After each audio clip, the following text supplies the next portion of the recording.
Radhe, Radhe guys! তো সবাই কেমন আছেন? আশা করছি সবাই খুব ভালো আছেন। So welcome and welcome back to my another vlog. এই দেখো ঘাসফুল গাছে কত ঘাসফুল হয়েছে। কি সুন্দর না দেখতে লাগছে। আর এই যে আকন্দ ফুল গাছটা, এই গাছটা বসানো হয়নি। এমনি থেকেই হয়েছে আর এখানে কত ফুলও হয়েছে। পুকুরের জলটা কি সুন্দর লাগছে আর ওখানে মাছও খেলা করছে দেখা যাচ্ছে।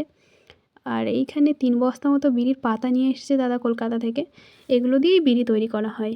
আর এই পাটটা হচ্ছে মাছের খাবার প্রায় ২ বস্তা মতো। প্রায় মানে ২ বস্তাই।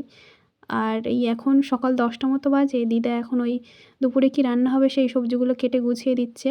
তারপরে সবজি কাটা হয়ে গেলে এখানে আম কাটতে বসেছে।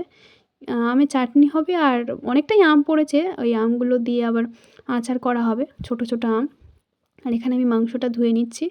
আর সব সবজিগুলো দিদার কাটা হয়ে গেলে আমি ধুয়ে পরিষ্কার করে রেখে দিয়েছি। আর এখানে দেখো পেঁয়াজ, তারপরে আদা, রসুন, মাংসের জন্য যা কিছু মোটামুটি লাগে কেটে কুটে গুছিয়ে দিয়েছি। মাছটাও কেটে রেখেছি। আর দিদার সবজি কাটা হয়ে গেলে আমি ওগুলো ধুয়ে গুছিয়ে রেখে দিয়েছি। আর দুপুরবেলা মা এই যে মাংসর ঝোল রান্না করেছে। আর এটা একটা টক করেছে শোল মাছের। আর এখানে করেছে চিংড়ি দিয়ে লাউয়ের তরকারি করেছে আর করেছিল চাটনি। Tata guys! দেখা হচ্ছে পরের একটা ব্লগে।